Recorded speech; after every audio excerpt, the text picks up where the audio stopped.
We'll start today's program with a speech by a high school student, Yahya.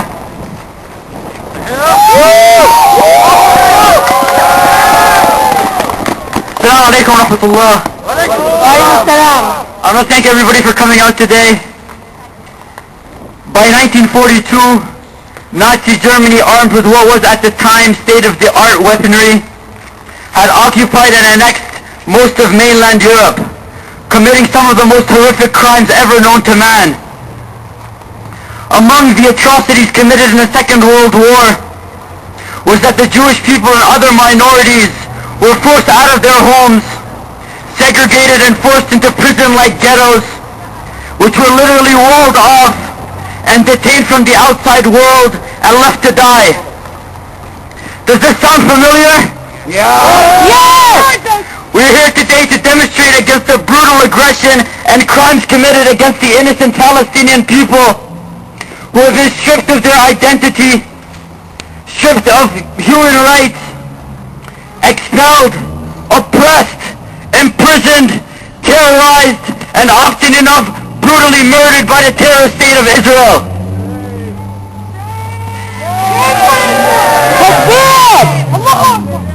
There's no more precise modern-day example of the ghettos in Europe than the segregation and apartheid, economic embargo, and restriction of movement and humanitarian crisis in the Gaza Strip today.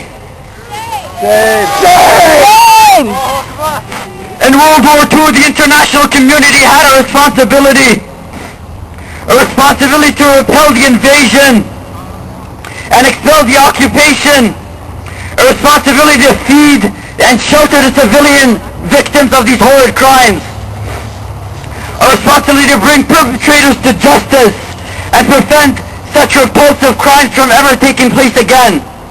But they are. Due to the biased media, people are unaware that this is an ongoing crisis in Palestine, deceived into thinking this nightmare the Palestinian people are living in is 2 weeks old. This nightmare that the Palestinian people have been living in has been a reality since the establishment of the terrorist state of Israel in 1948. In the Gaza Strip alone, 1.5 million people, most of whom are Palestinian refugees or descendants of refugees, forced out of their home and into the Gaza Strip, are living inside of a cage, bombed indiscriminately, and deprived of human necessities such as water, electricity, fuel, medicine, and food, identical to the ghettos of Europe as the world watches in terrifying silence. Just as in World War II, the international community now too has a responsibility to condemn and speak out against the familiar faces of innocent dead children that were hit by an Israeli missile. The familiar sight of an innocent Palestinian woman standing on top of rubble that used to be her home. The familiar sight of young men desperately trying to defend what is left of their land with 40-year-old rifles, stones, and firecrackers. Living in such a great nation such as Canada, we are guaranteed a freedom of speech and a freedom of expression. And we also have the moral obligation to exercise that right to the fullest extent,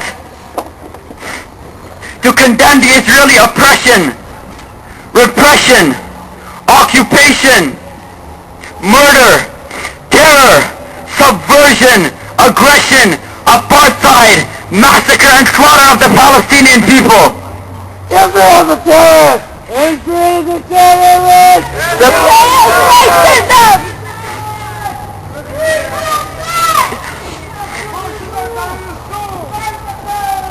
Just as the ghettos across Europe were dismantled, so too will the ghettos in the occupied Palestinian territories.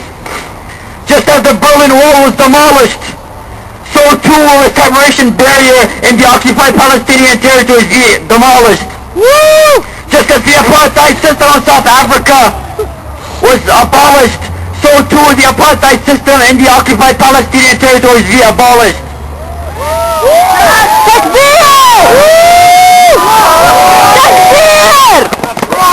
Just as countless nations struggle against oppression triumphed, so too will the Palestinian struggle against oppression, against Israeli oppression triumph. عليكم ورحمة الله.